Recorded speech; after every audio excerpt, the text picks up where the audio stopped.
સહજાત્મ સ્વરૂપ પરમ ગુરુ વંદુ શ્રી ગુરુરાજ પ્રભુને અહો અલૌકિક જ્ઞાન જોને તીવ્ર જ્ઞાન દશામાં ક્યાંથી અવિરતિ પામે થાન જોને ભાન ભૂલાવે તેવી ભીડે જાગ્રત શ્રી ગુરુરાજ જોને બીજા રામ સમાતે માનું સારે સૌના કાજ જોને બીજા વીર સમાતે માનું સારે સૌના કાજ જોને. ઉપદેશ નોંધ ચાલે છે. ઉપદેશ નોંધ 15 પાના નંબર 669, મુંબઈ કારતક વદ 11/1956. એટલે કૃપાળુદેવે પ્રસંગોપાત કોઈને કાંઈ વાત કરી હોય અધ્યાત્મની, કોઈ મળવા આવ્યો હોય, અભ્યાસી હોય, શાસ્ત્રના જાણકાર હોય, આગમો વાંચ્યા હોય, એ પ્રમાણે આખી ઉપદેશ નોંધ છે ને, એટલે મોરબીમાં કૃપાળુદેવ હોય કે આ મુંબઈમાં હોય, કંઈ પૂછ્યું એને જે જવાબ આપ્યો હોય એ પછી ઝીલી લીધું છે જિજ્ઞાસુ મુમુક્ષુએ, અને આ એનો સંગ્રહ છે ઉપદેશનો. એટલે કૃપાળુદેવ પત્ર રૂપે કોઈને લખ્યું નથી. એમાં લખે છે આ મુંબઈ કારતક વદ 11/1956 શ્રી સતશ્રુત, એટલે આત્માર્થે વિતરાગ ભગવાનના, જ્ઞાની ભગવાનના વચનો જેમાં છે આ સતશ્રુત કહેવાય. સત્પુરુષના વચનામૃત. એ સત્પુરુષ રૂબરૂ ન હોય તો પાત્ર જીવને એના વચનામૃત એટલા જ ઉપકારી છે. આત્માદિ અસ્તિત્વના જે નિરૂપક શાસ્ત્ર પ્રત્યક્ષ સદગુરુ યોગ નહીં, ત્યાં આધાર સુપાત્ર. એટલે સુપાત્ર જીવને હાથપગવાળા ગુરુ સામે ન હોય તો સત્પુરુષના વચન સત્પુરુષ તુલ્ય ગણી અને ભક્તિ કરે તો એટલો જ ફાયદો થાય એને. અને ઘણીવાર એવું પણ બને કે પ્રત્યક્ષ સત્પુરુષ હાજર ન હોય અને ઉતાવળમાં જીવ ગમે એને વળગી જાય તો દુર્લભ એવો મનુષ્ય દેહ અનંતકાલથી ગુમાવતો આવ્યો છે, ગુમાવતો આવ્યો. કૃપાળુદેવે લખ્યું છે કે ભક્તિ એ શ્રેષ્ઠ સાધન છે. 693માં લખેલું છે, એક વાક્ય છે કે આ કાળમાં તો ભક્તિ બહુ અગત્યની છે અને સાવ સહેલો ઉપાય છે મોક્ષનો, પણ જો ગમે ત્યાં જીવ વળગી જાય તો શું થાય? એટલે ચેતવણી આપી છે કૃપાળુદેવે.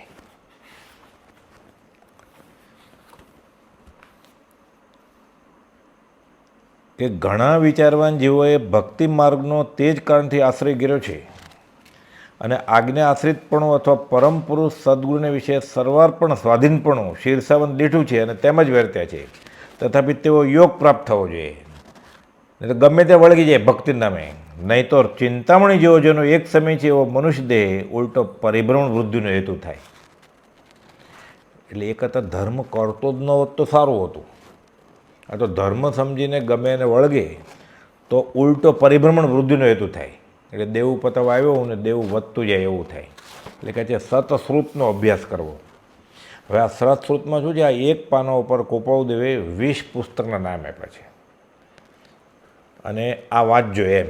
એટલે એ વખતે એ ભૂમિકાના જીવને કહ્યું, બ્રહ્મચારીએ કહ્યું છે આનો ખુલાસો કે કૃપાળુદેવે જે પુસ્તકના નામ આપ્યા છે એ બધા વાંચવા બેસે ને તો એક બહુ ઓછો પડે તો પાર પમાય નહીં કે. અને આ વાત કરી ત્યારે વચનામૃત નહોતું એટલે વાત કરી. હવે આપણે વચનામૃત છે કે, એટલે બીજે ફાફા મારવાની જરૂર નથી. નહીં તો કૃપાળુદેવે એટલી બધી વાત કરી છે. આ તો બધા ઘણા બધા સિદ્ધાંતના ગ્રંથ છે. આ 20માંથી 19 તો એવા છે, ખાલી એક જ શ્વેતાંબર આમને છે, બાકી બધા દિગંબર આમને એના ગ્રંથ છે. અને આ બધા વાંચવા જાય જીવ અને પાત્ર ન હોય, વિષય કશાય છોડ્યા ન હોય તો લેખે લાગે જ નહીં. એટલે જ્યાં જ્યાં જે યોગ્ય છે એ સત્પુરુષ સમજાવે. તો ઘણા એવું હોય કે આ વચનામૃતમાં લખ્યું છે એટલે આપણને વાંચવા. એટલે કોઈક બ્રહ્મચારી પાસે ગયા કે હું સમયસર વાંચું તો કેમ? તો કે કૃપાળુદેવે આજ્ઞા આપી છે ને સમયસર વાંચવાની. તો કે એ ભાઈને આપેલી, તને નથી આપી. તાર માટે 20 દુહા, યમ નિયમ ને ક્ષમાપણનો પાઠ છે કે સ્મરણ મંત્ર છે કે, અને વચનામૃત જેને ઘરે છે એને ઘરે બુદ્ધિનો ભંડાર છે કે.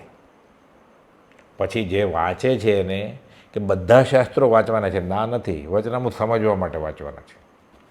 એક બીજા ભાઈ કે આબુમાં હું 37મો પત્ર પાકો કરું જૂઠાભાઈ ઉપર છે?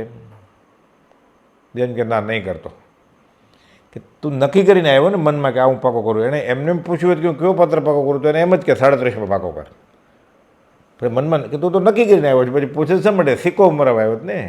એટલે જીવ ઘણીવાર પોતાની માન્યતાને સિક્કો મરાવવા જ જાતો હોય જ્ઞાની પાસે, કે ધર્મની કરણી કરું છું એમ માનતો હોય, પણ પોતાના ખ્યાલ પ્રમાણે જ કરતો હોય. એટલે કાં પોતાનો સંપ્રદાય પોષતો હોય, કાં પોતાનો સ્વચ્છંદ પોષતો હોય. એટલે અધ્યાત્મમાં એ ખાસ છૂટવા માટે લેખે લાગે નહીં, પૂર્ણ બંધાય. જે કુળમાં જન્મ્યો ને એની ક્રિયા કરે કે હું ધર્મ કરું છું એમ, એટલે પૂર્ણ બંધાય. છૂટવા માટે તો જ્ઞાનીની આજ્ઞા એ કરે એ જ. એટલે કહે છે શ્રી સતશ્રુત, પહેલું પુસ્તકનું નામ આપ્યું શ્રી પાંડવ પુરાણે પ્રદ્યુમ્ન ચરિત્ર. ગોપાલદેવે વચનામૃતમાં એક કરતાં વધારે સ્થળે આનો ઉલ્લેખ કરેલો છે. ઉત્કૃષ્ટ વૈરાગ્યની વાત છે. પુનર્જન્મનું જ્ઞાન જેને થાય એને ખબર પડે કે આ ભવે જેને હું મા કહું છું, બેન કહું છું, પત્ની કહું છું, દીકરી કહું છું, એને પહેલાં ભવે કંઈક બીજા જ રૂપે હોય. 128માં પત્રમાં લખ્યું છે ને કે જેના વિના એક પળ પણ નહીં જીવી શકે એવા કેટલાક પદાર્થો. પછી કાઉન્સમાં લખ્યું સ્ત્રી આદિક, સ્ત્રી એ પુરુષ આદિક. ત્યારે વિના અનંતકાળ વીતી ગયો તોય જીવાણું. એટલે નક્કી એ પ્રીતિ ખોટી હતી ને, કે કલ્પિત છે કે આ. અને જેને પુનર્જન્મ છે એ અનુભવ થાય એની તો વાત જ નથી, ખાલી માને બુદ્ધિથી કે ના હોય. જ્ઞાની કહે છે સાચું છે, ભલે મને પુનર્ભવ દેખાતા નથી, પછી એને બધું નાટક જ લાગે ને. એટલે વ્યવહાર નભાવ માટે કરે, પણ પછી આટલો બધું લેપાઈ ન જાય ને, એમાં લટ્ટુ ન થઈ જાય.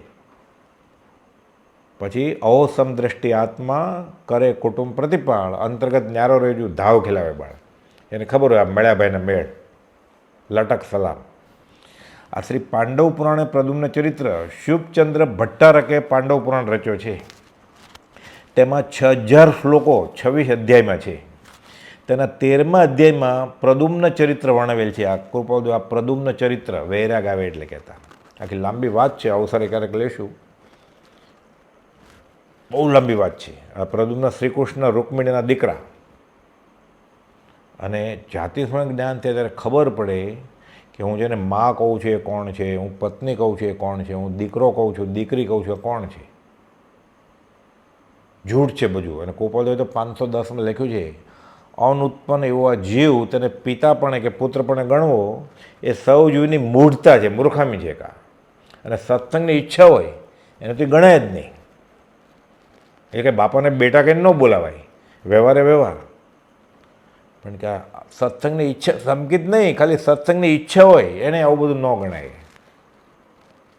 લોકો રાચી માચીને જન્મદિવસ ઉજવે છે એટલે આ વચનામૃત પર જરાય શ્રદ્ધા હોય, ખાલી ઉપલખ, તો આ તો કરતા ડરે ને. પછી ખંભાતના ત્રિભુવનમાં લખેલું છે ગોપાલદેવે કે અનુત્પન્ન એવો જીવ તેને પિતા ગણવો કે પુત્ર ગણવો એ સૌ જીવની મૂઢતા છે. પણ બધાને ખબર નથી એટલે મૂર્ખામી ભલે રહી ગઈ. સત્સંગની ઈચ્છાવાળા જીવને તો કરાય જ નહીં કે. એટલે ગોપાલદેવને મળીને આવું જે કરતો હોય, કે બધાને જંગલમાં વહી જવાનું નથી કહ્યું તીર્થંકર ભગવાને, પણ આવું કરતો હોય એને હજી સત્સંગની જ ઈચ્છા નથી. બધું ભલે ને વાંચી લીધું હોય. શુભચંદ્ર ભટ્ટારકે પાંડવ પુરાણ રચ્યો છે. તેમાં 6000 શ્લોકો અને 26 અધ્યાય છે. તેના 13મા અધ્યાયમાં પ્રદ્યુમ્ન ચરિત્ર વર્ણવેલ છે. પ્રદ્યુમ્ન જે 21માં કામદેવ અને શ્રીકૃષ્ણ રૂકમિણીના પુત્ર છે, તેમનું ચરિત્ર અનેક ભટ્ટારકો અને દિગંબર તથા શ્વેતાંબર આચાર્યોએ લખ્યું છે. આ જ નામનું પ્રદ્યુમ્ન ચરિત્ર. પછી અહીંયા જે ગોપાલદેવ નામ આપ્યું છે પાંડવ પુરાણે પ્રદ્યુમ્ન ચરિત્ર, આ તો દિગંબરી ગ્રંથ છે. પણ એવા પછી શ્વેતાંબર આચાર્યોએ લખેલું છે પ્રદ્યુમ્ન ચરિત્ર એમ. એટલે ઘણા બધા ભાવોની વાત નવલકથા તરીકે વાંચે, કથા તરીકે વાંચે, વાર્તા તરીકે વાંચે. પછી એને ધીરે ધીરે ધીરે છે કથા એનો યોગ, પણ પુનર્જન્મ છે એ બુદ્ધિથી માન્યતા શરૂ થાય. પછી એ પાપ કરે ખરા, પણ વે લુખાવે ચીકણા ઇનવિત કર્મ બંધન. પછી એને ડર લાગે કે મારે ભોગવા તો નહીં પડે ને પછી ના ભોગે, એમ ડર લાગે એને. એટલે સ્પીડ બ્રેકર તરીકે કામ આવે. પછી બીજો ગ્રંથ છે શ્રી પુરુષાર્થ સિદ્ધિ ઉપાય. આ પુરુષાર્થ સિદ્ધિ ઉપાય આચાર્ય અમૃતચંદ્ર સેન કૃત દિગંબરી ગ્રંથ છે. સમયસાર કુનકુનાચાર્ય મારે જે લખ્યો એનું ભાષાંતરે કરેલું છે એને અલગ રીતે, પાછું સરળથી.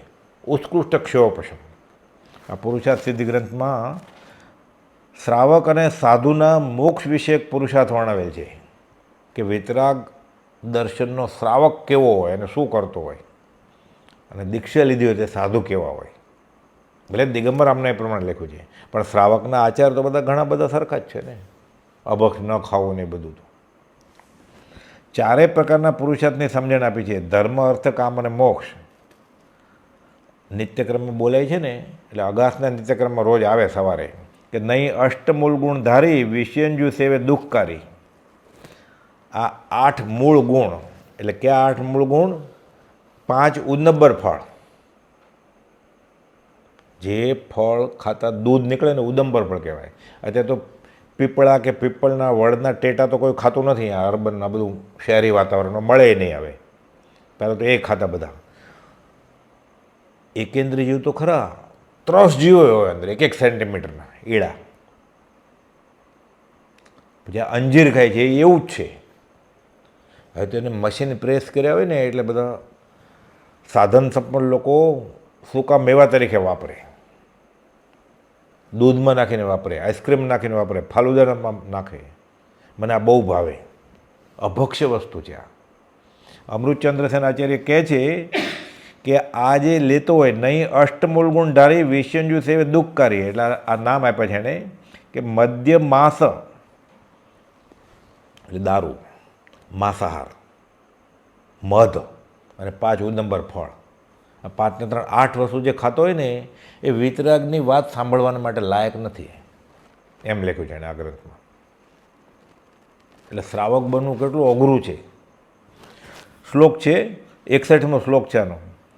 નહીં અષ્ટમૂળ ગુણ ધારી વિષયંજુ સેવે દુઃખકારી. એ 61મી ગાથા, મૂળ ગાથા આમ છે સંસ્કૃતમાં: મધ્ય માસ ક્ષોદ્ર પંચોદુ બરફલાની યત્નેન હિંસ્યા વ્યુપ્રત કામે મોક્તવ્યાની પ્રથમ એવ. આ ગાથાના વિવેચનમાં લખ્યું જેને આ 8 વસ્તુ મદિરા, માંસ, મધ અને 5 ઉદંબર ફળનો ત્યાગ નથી તે જૈન કહેવાય જ નહીં.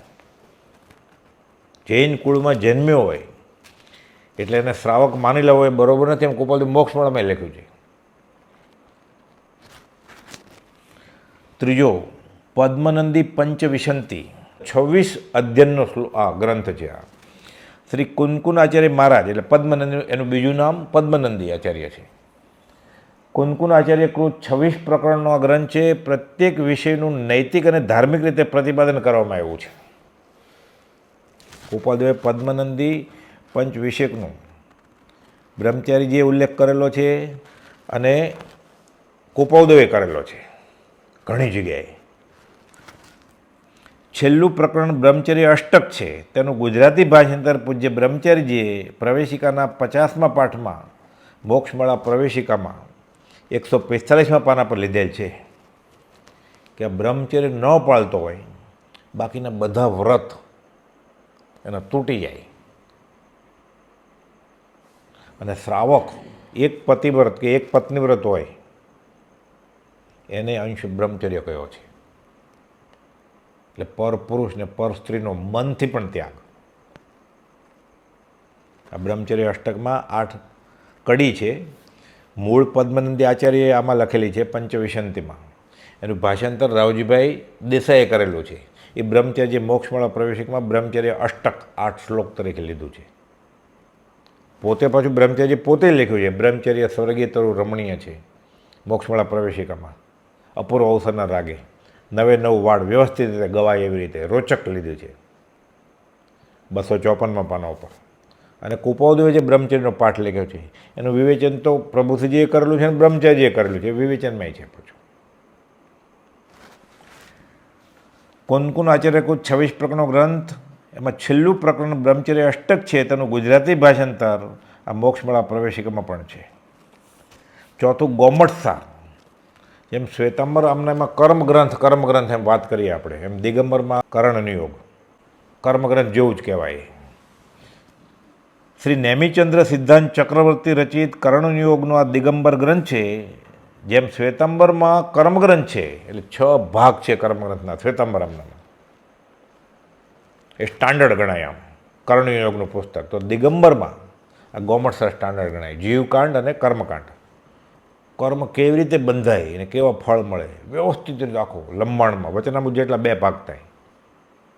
દળદાર ગ્રંથ છે, 800 વર્ષ પહેલાંનો. શ્વેતામ્બરામણના કર્મગ્રંથ જેમ અહીં પણ કર્ણયોગ વર્ણવેલ છે. આ ગ્રંથના 2 ભાગ છે, જીવકાંડ અને કર્મકાંડ. જીવકાંડમાં જીવના ગુણસ્થાનકો બધા ચડતી ચડતી દશા અધ્યાત્મમાં, અને ગુણસ્થાનકે કેટલા કર્મ, કેવા કર્મ હોય, કેટલી પ્રકૃતિ હોય, વ્યવસ્થિત રીતે સમજાવ્યું છે. ઘણું બધું સરખું જ છે બંનેમાં, અમુક જગ્યાએ ફેરફાર પડે, બાકી મૂળ વસ્તુ સરખી જ છે બધી. કર્મકાંડમાં 8 કર્મો અને તેની પ્રકૃતિ વગેરેનું વર્ણન છે. ગોપાલજી લખ્યું છે ને, કર્મ અનંત પ્રકારના, તેમાં મુખ્ય 8. 8 કર્મનું લંબાણપૂર્વક વર્ણન છે આમાં. જ્ઞાનાવર્ણીય, દર્શનાવર્ણીય, મોહની, અંતરાય, નામ, આયુષ્ય, ગોત્ર અને વેદનીય. એટલે કર્મ કેમ બંધાય આત્માને, પછી કેમ છૂટે, એને ફળ કેવા મળે, કેટલો વખત ચાલશે, એની સ્થિતિ કેવી, અનુભવ કેટલો, પ્રકૃતિ કેવી, પ્રદેશ કેટલો, બધું વ્યવસ્થિત રીતે લંબાણમાં સમજાયું છે. 5મું રત્નકરણ શ્રાવકાચાર. આ નામ સમજાયું છે, શ્રાવકના આચાર એટલે શ્રાવક કેવા હોય. રત્નકરણ, કરંડિયો છે રત્નનો, આ નામ જ એવું છે, રત્નકરણ શ્રાવકાચાર. આચાર્ય સમનભદ્રએ લખેલો છે.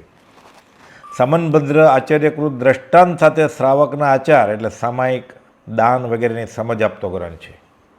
ધર્મ સમજીને આપણે દાને આપી દઈએ ને ગમે ત્યાં, કે ફૂલ નહીં તો ફૂલની પાખડી, એ ધર્મ સમજીને આપતો હોય ને તે પાપ કરતો હોય, ઘણીવાર મિથ્યાત્વનું પોષણ કરતો હોય. સુપાત્ર દાન તો બહુ અઘરી વસ્તુ છે, જલ્લે જ મળે, કોકને જ મળે. લેનારે સુપાત્ર ને આપનારે સુપાત્ર એટલે સમકીતી હોય બે.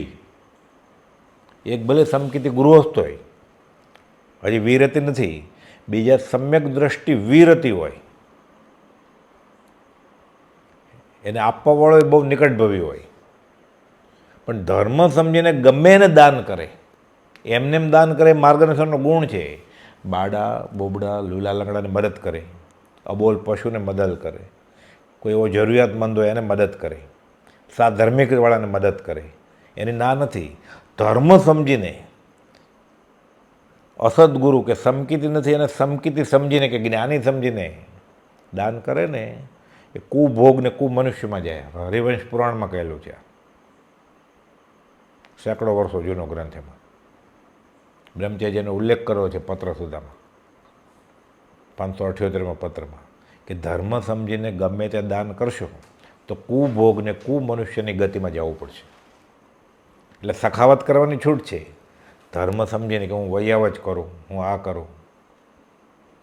ઘણા અમુક દવાઈ લઈ આવી દે સાધુ સાધ્વીને, અભક્ષ દવા હોય, અમુક દવામાં માંસાહારે હોય, આ બધી કેપ્સ્યુલ તો જિલેટીન હોય એમાં. અને ઉદ્દેશિક આહાર, ગોત્રીના બધા નિયમ છે, 48, 52 બધા અલગ અલગ. એટલે સાધુ કે સાધ્વીને, એટલે દીક્ષિત સર્વસંગ પરિત્યાગી સાધુને ઉદ્દેશીને જે વસ્તુ લાવો તમે, એ કાલે વારો આવશે ને, હું આજે દુકાનમાંથી લઈ આવું, કાલે એને માટે લઈ આવું, આ ઉદ્દેશિક આહાર કહેવાય. મહાકર્મ બંધ કરે. આધ્યાકર્મી કયા છે? આધ્યાકર્મી એટલે લેનાર અને આપનાર અસંખ્યાત, ઘણીવાર અનંતકાળ રખડે. નામ આધ્યાકર્મી છે, શાસ્ત્રી શબ્દ છે. આખા કર્મ રખડ્યા જ કરે છે. તો શું કરે? પણ ઘરે ન હોય તો, ઘરે ન હોય નહીં એટલે પૂછે, આજે માથું બહુ દુખે છે, તમે માથાની દુખાવાની દવા છે તમારા ઘરે? આજે ખાંસી બહુ થઈ ગઈ છે, ખાંસીને કોઈ સિરપ છે? અડધી બાટલી પડી હોય વાપરતા, એ વરાવવાની હોય. દુકાનમાં નવું ન લેવા જાય, ચિઠ્ઠી લઈને, ડૉક્ટરની ચિઠ્ઠી લઈને. કુપોલો તો એમ કહ્યું મુનિઓને કે કારણ વગર ચા છીકણી વરાવને. કયું કારણ? એટલે બહુ શરદી થઈ જાય ને તો છીકણી સૂંઘે એટલે બધું નીકળી જાય કચરો. અને ચામાં સૂંઠ નાખે, આદું નહીં, સૂંઠ સૂકી. આદું એટલે આર્દ્ર ભીનું, સૂંઠ સૂકી વસ્તુ છે, એ નાખે. અને સૂંઠને લીધે કે દૂધમાં નાખે કે દાળ ભાતમાં નાખે સૂંઠ, એટલે શરદી ખાંસી લગભગ મટી જાય. 2-3 દિવસમાં આમે મટવાની હોય. અને વિતરાગનો અનુયાયી દોડાદોડી ન કરે દવા માટે. કુપોલો લખ્યું છે કે સત્સંગ જેને થયો હોય ને, એ તરત જ આત્મા એનો આકુળ વ્યાકુળ ન થઈ જાય કે હું જલ્દી દવા કરી લઉં, જલ્દી દવા કરી લઉં. સહન કરે સાધુ તો, કે વેદની આવી છે, વહી જશે, પ્રભુથી તો કહેતા જાહેરમાં વેદની આવી જાય, હજી આવો, હજી આવો, પછી ક્યાં ઉઘરાણી કરવા આવશે, અમે વયા જઈશું. પછી શરીર છે ત્યાં સુધી વેદની છે ને, કે વેદની સાથે મોહની ન ભળે ને તો વેદની વાંજણી છે, કર્મ વયા જાય, થાય ભોગથી દૂર. એને મોહની કે હું શરીર છું, ઓય બાપા કરે આર્ત ધ્યાન, તો વેદની સાથે મોહની કર્મ બંધાય, આર્ત ધ્યાન થાય. તો વેદની બધી દેહ આશ્રિત છે. મોહનીમાં તો મનથી વિચાર કરીને કર્મ બાંધતો હોય, વેદનીમાં તો ગુમડું પાક્યું છે, તાવ આવ્યો છે, હાડકું ભાંગ્યું છે, એ સહન કરી લે એટલે એ કર્મ વયું જાય, નિર્જરા થાય, ઉત્કૃષ્ટ થાય, ભોગથી દૂર. એટલે મોહની ન બળે તો વેદનીય આત્મઘાતી અવગુણ નથી, અઘાતી કર્મ છે, ઘાતી નથી. તીર્થંકર નામકર્મ બાંધી લીધું હોય ને છેલ્લે ભવે તીર્થંકરને વેદની હોય, લગભગ બધાને શાતા વેદની હોય, અશાતા વેદની હોય. ભગવાન મહાવીરને અશાતા વેદની હતી. કુપાદોને છેલ્લા 6 મહિના તો જુલાબ જવું પડતું, વારે ઘડે સંગ્રહણી કહેવાય, વારે ઘડે ઝાડે જવું પડે, થાય થોડું થોડું પણ પાણી જેવું.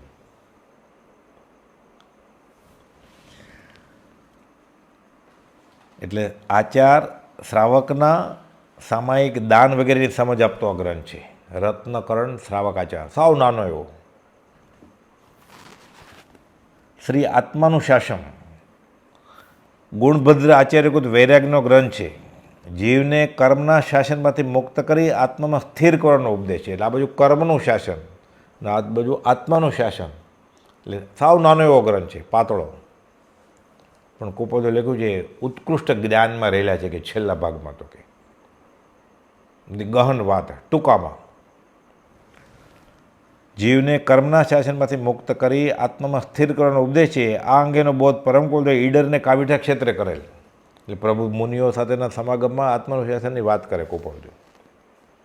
એટલે બધું ચૂંટીને કુપોલદેવ બધું ભેગું કરેલું છે, કે આમાંથી કેટલું વાંચવું, શું વાંચવું, એ બધું. એટલે મુનિઓને સર્વસંગ પર્યાયી સાધુને કહેતા વાંચજો તમે.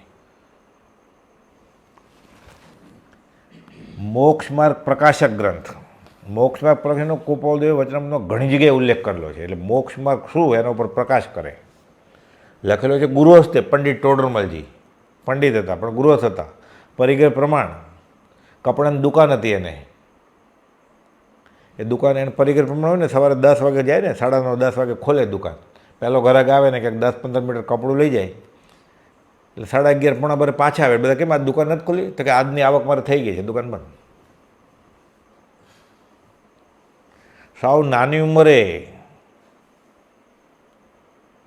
જયપુરના રાજાએ દેહાંતદંડની સજા કરેલી, હાથીના પગ નીચે કચરાવી નાખેલા. વાંધો નહીં કે આયુષ્કર્મ પતી જાય એટલે જવું પડે કે એણે લખેલો છે. પંડિત ટોડરમલજી જયપુરના શ્રાવક અને પરિગ્રહ પ્રમાણ વ્રતના ધારક હતા. તેમની આ કૃતિ છે મોક્ષમાં મિથ્યાત્વને સમજીને કાઢવામાં ઘણો ઉપયોગી ગ્રંથ છે. દેવદેવીની માન્યતા હોય ને, જુલાબ લાગી જાય. મગન બાપા કહેતા અમને બ્રહ્મચારી આ આપેલો મોક્ષમાં પ્રકાશક વાંચવા, કે બધું અંશે ખૂણે ખાચરે ક્યાંક હોય કે દેવદેવી મને મદદ કરે. વ્યવહારિક બાધા રાખતો હોય, માનતો હોય, વેમમાં માનતો હોય, બધું નીકળી જાય જળમૂળથી, કે રેચ જુલાબ લાગી જાય. કે એણે તો ત્યાં સુધી બીજા દેવદેવ નહીં, જૈનેતર જૈનના દેવદેવીને નહીં પૂજવાના એમ લખેલું છે. તીર્થંકરના સમવસણમાં એ બધા દેવની વાત કરે છે, કે શાસક રક્ષક દેવદેવીનો ઉલ્લેખ નથી, એણે એમ લખેલું છે. સાચો શ્રાવક ખાલી વિતરાગ દેવને જ પૂજે, કે બીજાને ન પૂજે. વિતરાગાત પરો દેવો ન ભૂતો ન ભવિષ્યતિ. કે સાથે શું કર્યું છે એણે? એટલે જે અમુક દર્શન નથી પણ જે ધર્મ ગણાય છે, એટલે મુસ્લિમ, યહૂદી, ખ્રિસ્તી, પારસી, એ તો બધાને જળમૂળથી ઉડાવી દીધા છે. દિગંબર સંપ્રદાય સિવાય સ્થાનકવાસીને શ્વેતાંબરના બધા આગમો કે એનો નિષેધ કરી નાખ્યો છે એણે. ખાલી દિગંબર જ એમ.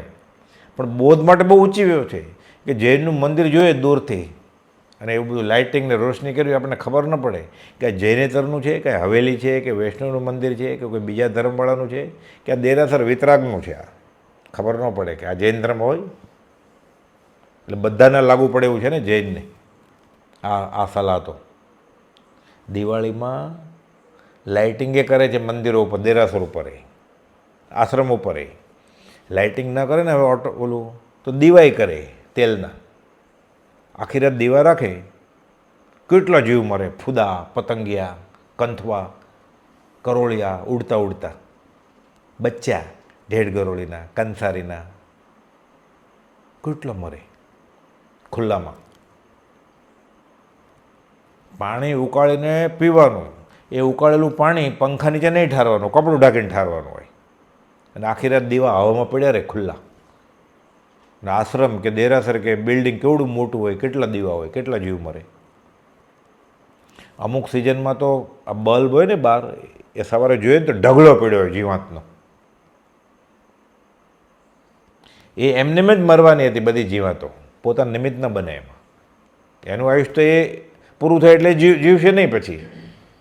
પણ આપણે સામેવાળો કહે તો મરવાનો જ હતો, તો આપણે મરાય એમ મદદ ના કરાય મરવામાં. આપણે જ્યાં તે ગોતીએ છીએ કે આપણે જીવવામાં કોણ મદદ કરે, અને એને મરવામાં મદદ કરવી છે. એટલે ધર્મનો ભાગ નથી. એટલે કહેતા કે દૂરથી ખબર ન પડે કે આ દેરાસર છે કે શું. એટલે આ બોધદાયક વાત લાગે છે. એટલે કૃપાલદેવ વાંચવાનું કહેતા. જયપુરના શ્રાવક પરિગ્રહ પ્રમાણ વ્રતના ધારક તેમની આ કૃતિ છે. મિથ્યાત્વને સમજીને કાઢી નાખવામાં ઘણો ઉપયોગી ગ્રંથ છે. પરમ કૃપાલદેવ આ ગ્રંથ મુનિઓને પણ વાંચવા કહેતા, પ્રભુજીને અને દેવકજી મહારાજને કે આ વાંચો. એટલે જડબે સલાક બધા ખ્યાલ નીકળી જાય. એમાં દોરા, ધાગા, માદળિયા, મંત્ર, તંત્ર વ્યવહાર માટે વાપરવા, જડ મૂળથી નીકળી જાય. લેખકે અન્ય મતના ખંડન થતો શ્વેતાંબર મતનું પણ ખંડન કરી નાખ્યું છે. મુનિ દેવકજીને વિક્ષેપ થયો. કૃપાલદેવ વાંચવાને કહ્યું, પ્રભુજી તો તહત જે કીધું છે એટલે બધું વાંચી લે, કે મારા ભલા માટે હશે ક્યાંક. દેવકજી મહારાજ તો શ્વેતાંબર આગમના અભ્યાસી, એટલે વાંચે છે. એમ લખેલું કે આ 45 આગમ છે ને શ્વેતાંબરના, એ નિષેધ કરવા યોગ્ય છે. એમ એ આગમ છે જ નહીં. કે અત્યારે આપણે જેને દ્વાદશાંગી કહીએ છીએ, દ્વાદશાંગી એટલે 10 ને 12 અંગ ને બધા આગમ ઉપાંગ, એ કંઈ છે જ નહીં કે મહાવીરની વાત. એટલે એ આમના એમાં 5 પરમાગમ, સમયસાર, નિયમસાર, પ્રવચનસાર, અષ્ટપૌઢ, આ બધા એટલે એ પરમાગમ કહેવાય. આ સાચા, બાકી બધા દ્વાદશાંગી બધી અત્યારે વિચ્છેદ ગઈ છે એમ ગણે લોકો. એ દેવકજી મહારાજ પ્રભુજીને કહે છે કે આ વાત બરાબર નથી. એટલે પ્રભુજીએ કૃપાલદેવને પત્ર લખ્યો કે દેવકરણને વિક્ષેપ થયો છે. એટલે કૃપાલદેવ કહે છે 807માં ખુલાસો છે. એટલે આપણે આ શું, એટલે કૃપાલદેવ કેટલા ખુલાસા કર્યા છે કે શું માનવું ને શું ન માનવું. નહીં તો આપણને એમ થાય કે કૃપાલદેવ આ વાંચવાનું કયું છે, એટલે કૃપાલદેવ દિગંબર આમનામાં માને છે એવું લાગે ને આપણને. કૃપાલદેવ એ કોઈ આમનામાં માનતા જ નથી. કૃપાલદેવ લખ્યું છે જ્યાં મતભેદ રાખીને કોઈ મોક્ષે ગયા નથી, મત હોય ત્યાં સત હોય જ નહીં. કૃપાલદેવનો એક જ ધર્મ છે જ્યાં ત્યાંથી રાગદ્વેષ રહિત થવું. એ 120માં પત્રમાં તો મનસુખરામ સૂર્યરામ ત્રિપાઠીને લખ્યું છે કૃપાલદેવે કે જૈનના ખ્યાલથી મોક્ષ થાય. એ તમે ક્યારના ભૂલી ગયા છે કે મુક્ત ભાવમાં મોક્ષ છે, સંપ્રદાયમાં નહીં. જૂઠાભાઈને 37માં પત્રમાં લખ્યું જગતના સગળા દર્શનની માન્યતાઓને ભૂલી જાજો. જૈન દર્શનની માન્યતા ભૂલો નથી કીધું, જગતના સગળા દર્શનની, જૈન સંબંધિત સર્વ ખ્યાલ ભૂલી જાજો. કે આ ખ્યાલ શ્વેતાંબર, દિગંબર, સ્થાનકવાસી, દેરાવાસી, આ બધા ખ્યાલ ભૂલી જાજો. કે રાગદ્વેષ જાય તો વિતરાગ થવાય, આ રાખજો ખ્યાલ જૈનનો સાચો, બીજા બધા ખ્યાલ ભૂલી જાજો. એટલે કહે છે મોક્ષ માર્ગ પ્રકાશમાં વર્તમાન જીન આગમ કે જે શ્વેતાંબર સંપ્રદાયને માન્ય છે 45 આગમ, તેનો નિષેધ કર્યો છે આ પંડિત ટોડરમલ. તે નિષેધ કર્તવ્ય નથી. એટલે કૃપાલદેવને 45 આગમ માન્ય છે ને શ્વેતાંબરના, તો આપણે કૃપાલદેવ માન્ય છે તો આપણે માન્ય હોવા જ જોઈએ ને. હવે આપણે એમ કહીએ કે ના આ ખોટા છે, એનો અર્થ એમ કે આપણે કૃપાલદેવને માનતા જ નથી. એનો અર્થ એમ નહીં કે પરમાગમ ખોટા છે. પાછા સમયસર કંઈ ખોટું નથી, આત્માની બહુ ઊંચી વાત છે, પણ કોને માટે, કોની આજ્ઞાથી એ જ નક્કી કરવું પડે. જ્યાં જ્યાં જે યોગ્ય છે. લાઇબ્રેરીમાં જે પુસ્તક હાથમાં આવ્યું અને પોતાની લાગણીને પોષે કે રૂચે એ વાંચવા માટે કંઈ સંકેત કે મોક્ષ ન થાય. કાંઈ ગુરુની આજ્ઞામાં વર્તતા કાંઈ ન આવડતું તોય મોક્ષ થઈ ગયા એવા દાખલા છે. નહીં તો બધા શાસ્ત્રો હોય પૂર્વ ભણેલ ન હોય પણ જીવને ન જાણ્યો હોય ને સ્વચ્છંદે બધું વાંચ લીધું હોય તો રખડ્યા કરે, અજ્ઞાનના ખાતામાં આવે. એટલે કહે છે મોક્ષમાં પ્રકાશમાં વર્તમાન જીનગમ કે જે શ્વેતાંબર સંપ્રદાયને માન્ય છે તેનો નિષેધ કર્યો છે તે નિષેધ કર્તવ્ય નથી. વર્તમાન આગમમાં અમુક સ્થળો વધારે સંદેહના સ્નાન છે કે શંકા આવે એવું છે ઘણું બધું. અમુક વાત એવી લખી હોય કે શંકાસ્પદ હોય. એ જ્ઞાની નક્કી કરે કે કેટલું સાચું કયા આગમમાંથી, કે એમાંથી કેટલું લેવું ને કેટલું ન લેવું એમ. હવે શંકરાચાર્ય તો વિતરાગ ધર્મને માને જ નહીં. એ લોકો જગત કરતાને માને, વિતરાગ દર્શન જગત કરતા માનતું નથી, એટલે કટ્ટર વિરોધી. તો કુપોલદેવ મણિરત્ન માળા વાંચવાનું કહેલું જ, પાછું મોહ મુદ્ગર વાંચવાનું કહેલું છે શંકરાચાર્યની. વૈરાગ ઉત્કૃષ્ટ બોધે. એટલે કુપોલદેવ નક્કી કરે શું વાંચવાનું, કેટલાને આપી છે. મણિરત્ન માળા બ્રહ્મચારી જે મગન બાપાને આપેલી એ મારી આગળ છે અત્યારે, કે વાંચજો. સૌ પ્રથમ મિલનમાં આજ્ઞા લીધી ને, મંત્ર લીધો, બ્રહ્મચર્યનું વ્રત લીધું, 7 અભક્ષનો ત્યાગ, 7 વ્યસનનો ત્યાગ, એ બધું આજ્ઞા કર, 20 દુઆ એમને એમ ક્ષમાપના. તત્વજ્ઞાનમાં લખી આપ્યું કે આટલું વાંચજે ને આ પાઠ પાકા કરી નાખજે 19 વર્ષે. પછી મગન કે આ મને મણિરત્ન માળાએ આપેલી.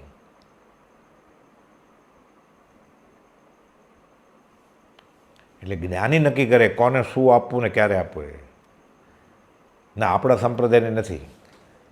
પણ તું કયા સંપ્રદાયમાં છો, મતભેદમાં છો ને, તો તુંય કુપોલદેવ લખ્યું છે ચોથ પાંચમના ઝઘડા થઈ જ ને, બંને પક્ષવાળા મિથ્યાત્વી છે. ચોથનું પ્રતિક્રમણ કે પાંચમાનું પ્રતિક્રમણ જે કદાગ્રહી છે એ બે મિથ્યાત્વી જ છે. કે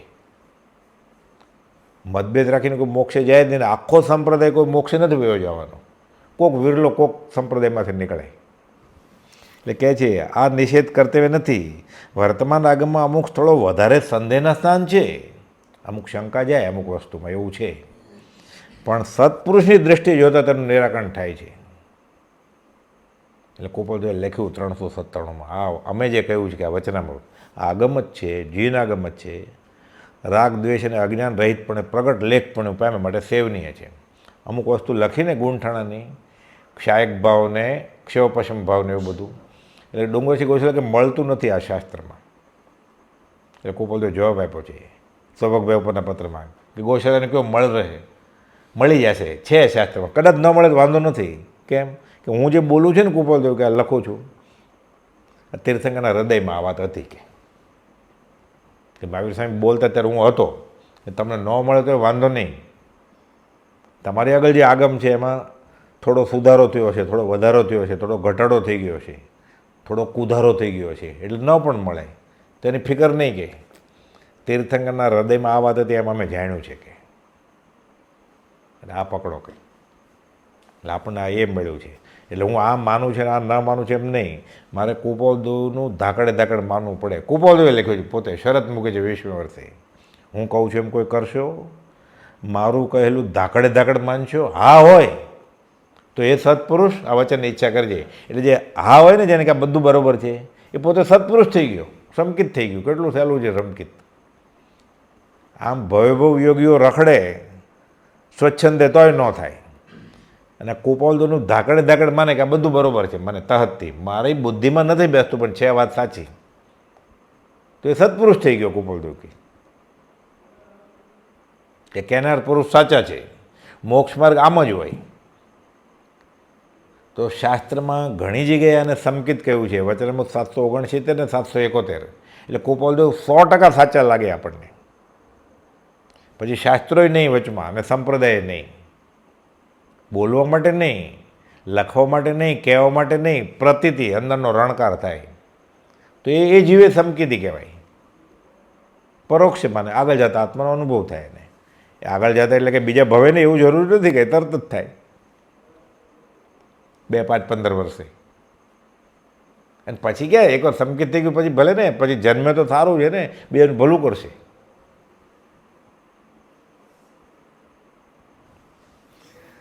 એટલે કહે છે વર્તમાન આગમમાં અમુક સ્થળો વધારે સંદેહના સ્થાન છે, પણ સત્પુરુષની દ્રષ્ટિ જોતાં તેનું નિરાકરણ થાય છે. માટે ઉપશમ દ્રષ્ટિએ તે આગમમાં અવલોકન કરવામાં સંશય કરતો નહીં. તમે વાંચો કે અમે કહ્યું છે. એટલે ઉપશમ દ્રષ્ટિએ અમુક સંદેહના સ્થાન છે કે અમે રૂબરૂ મળશું ત્યારે તમારો એ સંદેહ કાઢી નાખશું અમે. ખોટું કાંઈ છે નહીં ને, ઝેર નીકળી જાય ને આંખમાંથી કુપોલદેવ પછી કહ્યું કે દ્રષ્ટિ વિષ ગયા પછી ગમે તે શાસ્ત્ર ગમે તે કથન, ગમે તે સ્થળ, ગમે તે વચન પ્રાય અહિતનું કારણ થાય જ નહીં પછી. એટલે આ મોક્ષમાર્ગ પ્રકાશક ગ્રંથ. પછી છે 8મો કાર્તિકેય અનુપ્રેક્ષ્ય. આ બધા દિગંબરી ગ્રંથ છે. કાર્તિકેય સ્વામી, જેમનું બીજાનું નામ કુમાર સ્વામી હતું, ગોપાલદેવ ઉલ્લેખ કરેલો છે. અનુપ્રેક્ષ્ય એટલે 12 ભાવનાની વાત છે આ શ્રાવકની. 12 ભાવના વિશેનો ગ્રંથ છે. સંસાર ભાવનામાં તેમણે 18 સંબંધની વાત જે લખી છે, 18 નાતા.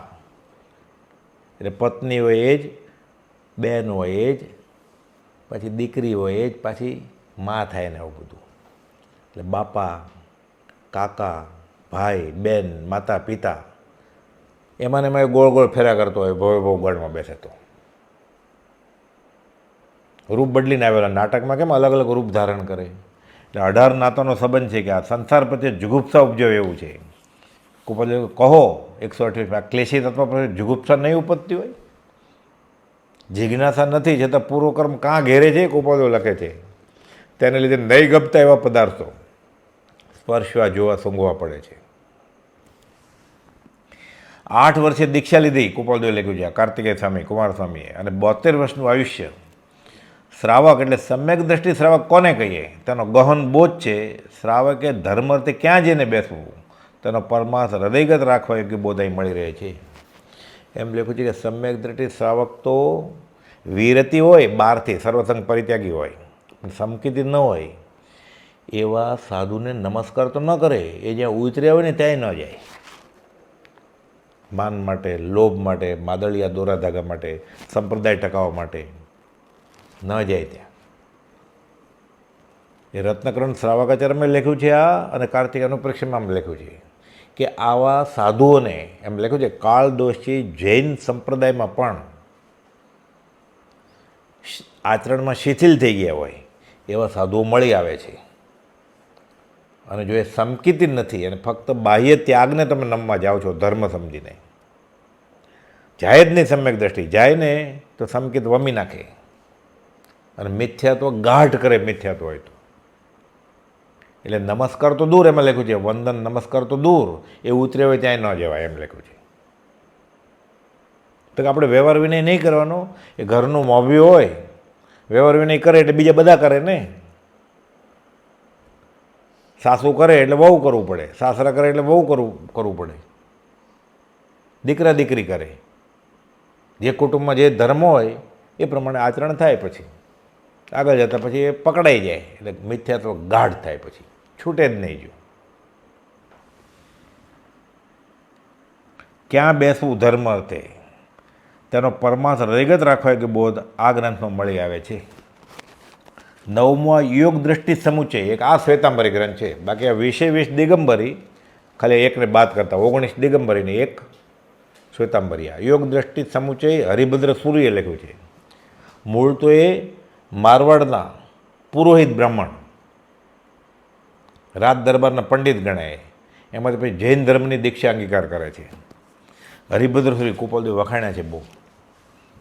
2-4 સાધુને કુપાલદેવ બહુ વખાણ્યા છે. એમાં એક હરિભદ્ર સૂરી, બીજા હેમચંદ્રાચાર્ય મહારાજ, શ્વેતાંબરામને, આનંદજી મહારાજ, કોણ આચાર્ય મહારાજ દિગંબરના, એમને વખાણ્યા છે કુપાલદેવે. હરિભદ્ર સૂરી મૂળ બ્રાહ્મણ પુરોહિત, પણ આગળ જતાં તેમણે જૈન દીક્ષા લીધી અને જૈન દર્શનના પારગામી બની ગયા. ભગીરથ પુરુષાર્થ અને આચરણથી આચાર્યએ પોતાની ગાદી શોભાવવા તેઓને નિમ્યા કે એટલું બધો ક્ષયોપશમ હતો અને જ્ઞાન ગમે તે પંડિત આવે, ગમે તે ધર્મનો હરાવે. એણે તો એવો નિયમ લીધેલો કે મને ન સમજાય એવું કંઈક સામેવાળો બોલે, હું એનો આજીવન ચેલો થઈ જાઉં. એવું બન્યું એના જીવનમાં એકવાર. એટલે યાકેની મહત્રા સૂત, એક જૈન સાધ્વી બોલતા હતા શ્લોક, કે કેટલા ચક્રવર્તીને કેટલા વાસુદેવને બધું થાય એનો ગોખતા હતા. ચક્કી ચક્કી સંસ્કૃતમાં આવે તો કે સવારમાં ચક્કી ચક્કી શું કરો છો? તો કે આપણે નવા નિશાળે હોય ને એટલું લાગે કે પછી પુખ્ત થાય ને અભ્યાસથી પછી ન લાગે. સાધ્વી ઠરેલા હતા. તો કે શું? પછી આ શ્લોક સમજાવે છે તો હું તમારો શિષ્ય. યાકીની મહત્રા સાધ્વી, સૂનું એટલે શિષ્ય, યાકીની મહત્રા સૂનું. પછી તો એણે કેટલો ગ્રંથ લખ્યા, 1444 એમાં એમ લખે હું યાકીની મહત્રા સૂનું, એનો સંતાન છું, એમ શિષ્ય, પરમાર્થ સંતાન. એ શ્લોક ન સમજાય એનો અર્થ. એટલે આવી ભીષ્મ પ્રત્યે એ આવા શુરા હોય ને કર્મ એ પાછા ધર્મે શુરા હોય, ઠીઠ સુધી ટકાવી રાખ્યું એને. અને 1444 ગ્રંથની રચના કરી પતંજલિ અષ્ટાંગ યોગ. આ તો જૈનેતરનું છે. યમ, નિયમ, આસન, પ્રાણાયામ, પ્રત્યાહાર ને પછી ધારણા, ધ્યાન, સમાધિ.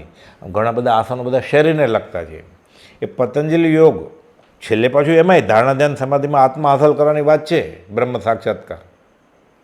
પણ એ માથે આત્મજ્ઞાની ગુરુ હોય તો, નહીં તો કસરત જેવું થઈ જાય બધા આસન. આ પ્રાણાયામ ને બધા નથી, નાક બંધ કરે ને એવું બધું, એટલે કુંડળીની જાગરણ ને એ બધું. એટલે એ પતંજલિ યોગનું જૈન ધર્મમાં ભેગું કર્યું અને આત્માના યોગ સાથે, કે આનાથી આત્મા કેમ મળે. યોગ દ્રષ્ટિ સમુચ્ચય, સમુચ્ચય એટલે ભેગું કરવું. અને આ દ્રષ્ટિની સજ્જય જે શ્રી મહારાજે લખી, આ યોગ દ્રષ્ટિ સમુચ્ચયના ગ્રંથના આધારે લખી, કે સંકિત ક્યારે થાય. એટલે શરૂઆતની 4 દ્રષ્ટિમાં સંકિત નથી, 5, 6, 7, 8માં સંકિત છે, પણ એ સંકિતના કારણ છે. એટલે બધે 8 દ્રષ્ટિની સજ્જાય સાથે એમ ગણાય. સંકિત માટેનો અભ્યાસ એમ સજ્જાય ગોપાલદેવ માન્ય રાખી છે. ઘણાને પાકી કરવાનું કહેતા. અગાસના નિત્યક્રમમાં છે, રોજ ગવાય ત્યાં. એટલે મૂળ એનું આ હરિભદ્ર સુરીનું યોગ દ્રષ્ટિ સમુચય ગ્રંથ. ના, એટલે અગાસના નિત્યક્રમમાં બપોરે ગવાય છે એમ. એટલે ત્યાં એનો સમય છે એમ, બપોરે લે જ ને એમ. પણ ના, એટલે ગમે ત્યારે કરાય. હા હા, 100% વાંચી શકાય. ખાલી મૂળ આગમ ગ્રંથ હોય ને એમાં ઇલેક્ટ્રિસિટી કે એર કન્ડિશન, પંખા કે અમુક તિથિ, એ અશુચિ અકાળ વાંચન ન કરાય મૂળ આગમ ગ્રંથમાં.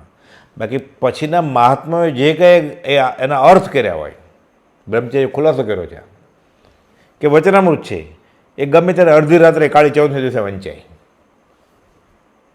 અશુચિ નડતી નથી, કે અકાળ દોષે નડતો નથી. ખાલી મૂળ આગમ ગ્રંથ હોય, ગાથા, એ ન વંચાય અમુક તિથિએ અને અમુક અશુચિએ ને એવું બધું. અને અમુક ધાર્મિક અનુષ્ઠાનો હોય, આ તીર્થંકર ભગવાનનું પૂજન ને એવું બધું.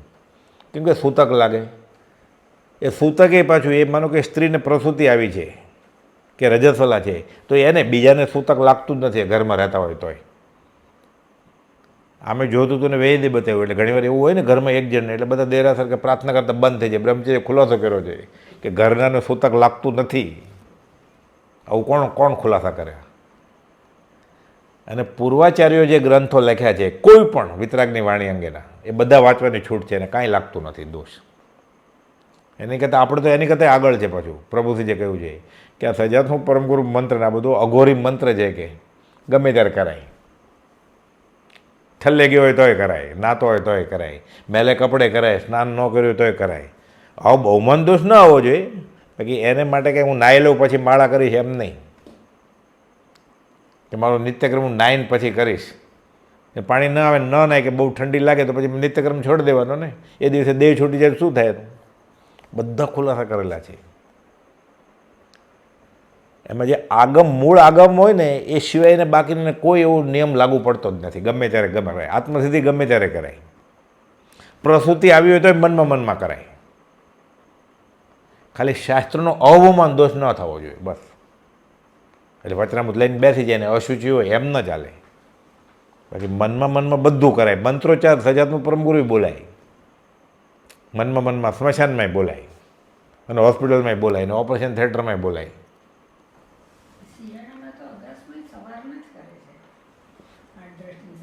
એટલે અમુક સમય એવો હોય ત્યારે નિત્યક્રમમાં ફેરફાર કરવો પડે.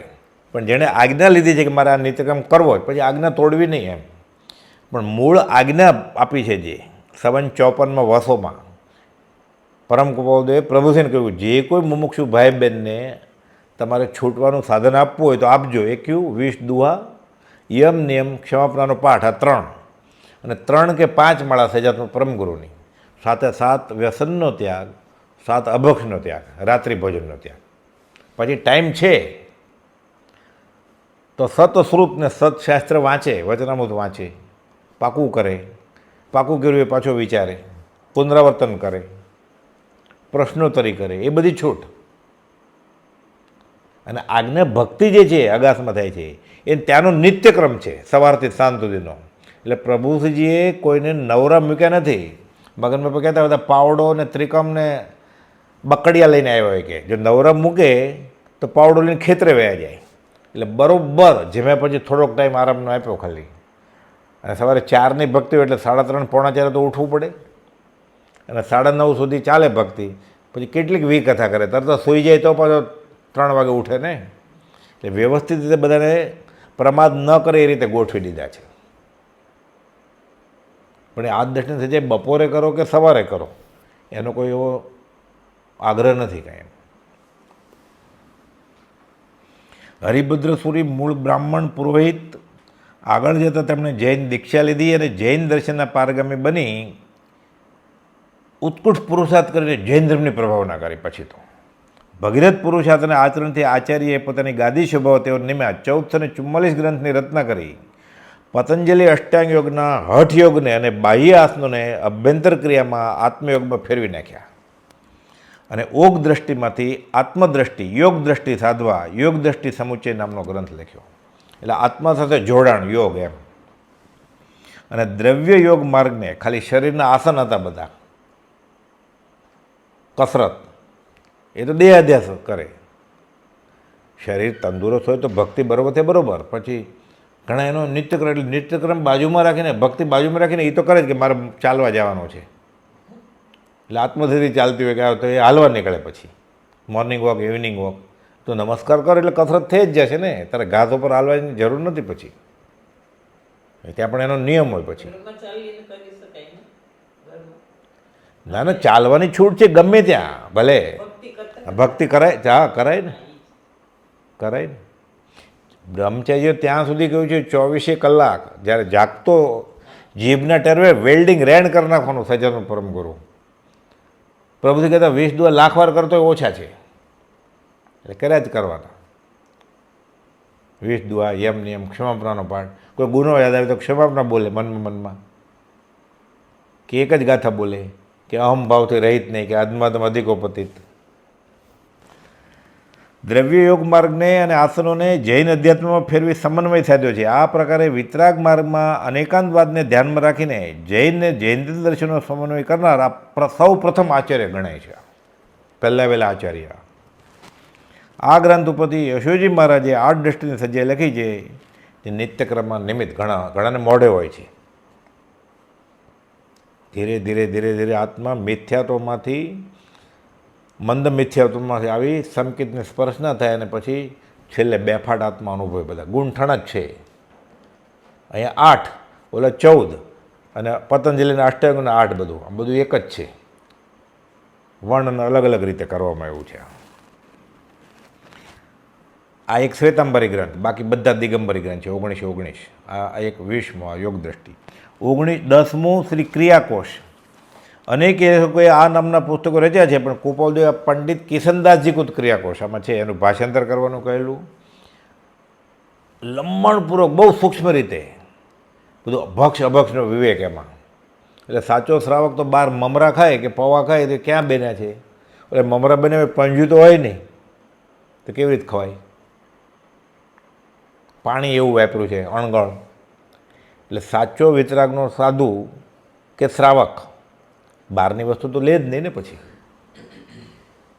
ઘરે ઉકાળેલું પાણી પીતો હોય ને ઓલા અણગણ પાણીમાં રસોઈ કરી હોય, માનો ગાંઠિયા બનાવે કે બુંદી બનાવે કે ઢોકળા બનાવે, પાણી ગળ્યું નથી એણે. એ અનુમોદન આપે છે ને ખરીદી કરે તો. એ ચૂલો પહોંચીને કર્યું હોય એણે. આ બિસ્કિટની ફેક્ટરીમાં એ ચૂલો પહોંચતા છે, બટન કરે ને એકસાથે આ બાજુ લોટ હોય ને આ બાજુ પેકેટ નીકળે. એમાં અભક્ષ પદાર્થો નાખીએ તો બીજી વાત. માનો અભક્ષ કાંઈ નથી વાપરતા તો પહોંચે કોણ ત્યાં? ભલે મેંદો આમે અભક્ષ થઈ જાય અમુક દિવસ પછી. એ ત્યાં 50-50 કિલોના બાસકા પડ્યા હોય લોટના, એટલે 1-1 સેન્ટીમીટર લાંબી ઈળો ચાલતી હોય. એ એમાં પછી મિશ્રણ કરવામાં આવે છે એનિમલ ટેલો પદાર્થ અથવા કસ્ટર્ડ પાવડર ને એ બધું. એ કંદ હોય ટેપિયોકા, એ બધું માનો કે કાંઈ અભક્ષ નથી. પહોંચીને કોણ કરે ત્યાં જતનાથી? એ લોટ થોડો છાળે. એ ધનેડા ઈળ. ઘરે હવે રેડીમેડ લોટ આવે છે તો ત્યાં ગ્લુકોઝ બિસ્કિટની ફેક્ટરી હોય કે બીજા કોઈ બિસ્કિટની ફેક્ટરી હોય, લોટ ચાળવા કોણ બેસે ત્યાં? અને ત્યાં 15 દિવસે દળેલું હોય, તે એક સાથે 1000 ગુણ પડી હોય. એમાં વરસાદની સિઝન હોય, ભેજ હોય કેટલો, એટલે અમુક લોટ વરસાદની સિઝનમાં અમુક દિવસ ચાલે, તો ત્યાં એવું બધું હોય કે હમણાં પ્રોડક્શન બંધ રાખીએ છીએ વરસાદ છે એટલે રોટલો ખાજો, બિસ્કિટ નહીં મળે હમણાં, એવું હોય. એટલે આમાં બધી બહુ સૂક્ષ્મ વાત છે બધી બહારની વસ્તુ. એટલે કઈ શ્રાવક માટે આ બધી અભોક્ષ વસ્તુ કેમ છે, પદ્ધતિસરનો એમાં અભ્યાસનો નિચોડ છે. એટલે કંદ અને સીધું અભક્ષ એ તો નહીં, જે અભક્ષ ખોરાક નથી ગણાતો એ પણ બજારું આઈટમ હોય તો અભક્ષ થઈ જાય કેવી રીતે, એ બધું એમાં બોધ છે. એટલે વાંચે ને એકવાર આમ એને ઓલું થાય, પછી ઘણું બધું છોડી દે. ક્રિયાકોશ કિશનદાસજી ક્રિયાકોશ, પણ કિશનદાસજી પછી પંડિત દૌલતરામજી, આચાર્ય તુલસી વગેરે લખેલા છે. પરમ કુમોદે કિશનદાસજી કૃત ક્રિયાકોશનો ઉલ્લેખ અમુક સ્થળે કરેલ છે અને આ ગ્રંથમાં ભક્ષ અભક્ષ અંગે ઊંડી સમજણ આપી છે. 11મું શ્રી ક્ષપણાસાર દિગંબરી ગ્રંથ, નેમિચંદ્ર સિદ્ધાંત ચક્રવર્તી રચિત શાયિક ચારિત્રનું વર્ણન કરતો ગ્રંથ છે. આ જે ગોમટસર ગ્રંથ લખ્યો એ જ મહારાજે આ લખ્યું છે, પણ આમાં ખાલી શાયિક ચારિત્ર કેટલું ઊંચું હોય, તેને બેફાટ આત્મા હાંસલ થઈ ગયો છે, એ પછી કેવી રીતે જીવતા હોય એનું આખું વર્ણન છે આમાં ક્ષપણાસારમાં. 12મું શ્રી લબ્ધિસાર, લબ્ધિસારે એણે જ લખ્યો છે. નેમિચંદ્ર સિદ્ધાર્થ ચક્રવર્તી રચિત આ કર્ણયોગનો, જેમ ગોમટસર મોટો ગ્રંથ છે, એના પ્રમાણમાં નાનો છે, પણ આમાં કર્ણનો યોગ જ છે બધું. એટલે કર્મ કેવી રીતે બંધાય ને બધું, પ્રકૃતિ ને બધું. શ્રી તિલોકસાર, આ પણ એનું નેમિચંદ્ર સિદ્ધાર્થ ચક્રવર્તી રચિત 3 લોકનું વર્ણન કરતો ગ્રંથ છે. મોટા મોટા ગ્રંથ છે, ચંદ્ર પ્રજ્ઞપ્તિ, સૂર્ય પ્રજ્ઞપ્તિ, શ્વેતંબરામનાયમાં, એમાં ત્રિલોકસાર દિગંબરામનાયનો ગ્રંથ છે. શ્વેતંબરામમાં ચંદ્ર પ્રજ્ઞપ્તિ અને સૂર્ય પ્રજ્ઞપ્તિ, નામ અલગ અલગ છે, બધું એક જ છે. એ જ દિગંબરી ગ્રંથામાં બધા તારામંડળ ને નિહારિકા ને બધું વર્ણન હોય, પૃથ્વીને 14 રાજલોકનું વર્ણન. કુપોદે આત્મસિદ્ધમાં કર્યું વર્ણન એક જ લીટીમાં, તે ભોગ્ય વિશેષના સ્થાનક દ્રવ્ય સ્વભાવ, કે ના હજી સમજાવો ને એટલે લખ્યું. ગહન વાચ્ય શિષ્ય, કઈ સંક્ષેપ બહુ ગહન છે, કે અત્યારે ટૂંકમાં કે તને ત્યાગ વૈરાગ પ્રગટ છે, બધું તારી મેળે સમજાઈ જશે. પછી અત્યારે બધા વિમાનના નામ નહીં આવડતા હોય તો વાંધો નથી, મગન બાપા સમજાવતા સત્સંગ ભક્તિના વાંચન વખતે, કે વિમાનના નામ નહીં આવડતા હોય ને સંકિત થઈ જાય છે, પછી કેવળ જ્ઞાન થશે ને મોક્ષે જાય છે. કોઈ વિમાનને ભટકાવવાનું નથી અરૂપી આત્મા, કે મને રસ્તો નથી ખબર, તો રસ્તો ખબર નથી, પછી રુજુ ગતિ સીધો ત્યાં જ પહોંચે, સીધી સિલાઈ, બીજે કંઈ જાય જ નહીં. કર્મ ન હોય તો, કર્મ હોય ને તો કાર્બન શરીર અને તેજસ શરીર આત્મા સાથે બીજી ગતિમાં જાય, એને ખેંચી જાય, લોચુંબકની જેમ લોખંડને ખેંચે એમ, એને ખેંચીને બીજે લઈ જાય. કર્મ નથી જેને, એ સીધી સિલાઈ જ જાય, પણ જાય જ ન કરે કાંઈ, કેમ કે લોકની બહાર ધર્માસ્તી કે અધર્માસ્તી કંઈ નથી, એટલે પછી ત્યાં જઈને ઠરીઠામ થઈ જાય. પછી કર્મ નથી એટલે પાછો ન આવે. પછી કાર્બન શરીર હોય તો ક્યાંક લઈ જાય ને, એટલે સીધી સિલાઈ જાય, પછી પાછો કેવી રીતે આવે? પછી એટલે આમ બોલાય એમ ત્યાં જઈને બેસે નહીં. હા, આમ જોવા જાય ને એટલે શરીર તો છે જ નહીં, ત્યાં અરૂપી વસ્તુ છે, પણ છેલ્લો દેહ હોય એનો 2/3 ભાગ, એટલે ઊભો હોય તો એ ઊભો આકાર 2/3, ને બેઠો હોય તો બેઠા કાવસકમાં, પદ્માસનમાં જાય, ખડગાસનમાં જાય, કે સૂતા મોક્ષે જાય છે. માનો સૂઈ ગયા તો એ પ્રમાણે હવે એમાં જે હવાનો ભાગ છે ને શરીરમાં, ફેફસામાં, પેટમાં, મોઢામાં, નસકોરામાં, કાનમાં, એ બધું કોલેપ્સ એટલે સંકોચાઈ જાય. એટલે 2/3 અંશે ન્યૂન, એટલે અત્યારે જે સાઇઝ છે આપણી એનો 2/3 ભાગ એ અવગાના કહેવાય. જ્ઞાનનું વ્યાપકપણું આત્માનું અવગાના શબ્દ છે, જૈન પરિભાષાનો શબ્દ છે. ત્યાં પ્રમાણે જઈને તે વયો ગયો. એટલે આમ વિચારીએ ને આપણે, વિચારવા માટે શરીર તો છે જ નહીં, પૂતગલ આમ લટકે છે, બેસતો નથી, તો લટકી રહે. એટલે 8 ફૂટ લાંબો કોઈ હોય અહીંયા, 9 ફૂટ, તો 2/3 એટલે 6 ફૂટ થયા ને અંશે ન્યૂન, એટલી અવગાના હોય એની એમ. અને જ્ઞાન અપેક્ષા એ લોક બેઠા ગયા તો એ પ્રમાણે. એટલે આ સિદ્ધશિલા છે તો અહીંયા નહીં, અહીંયા એટલે આ તો સમજવા માટે છે તો અરૂપી જ આત્મા.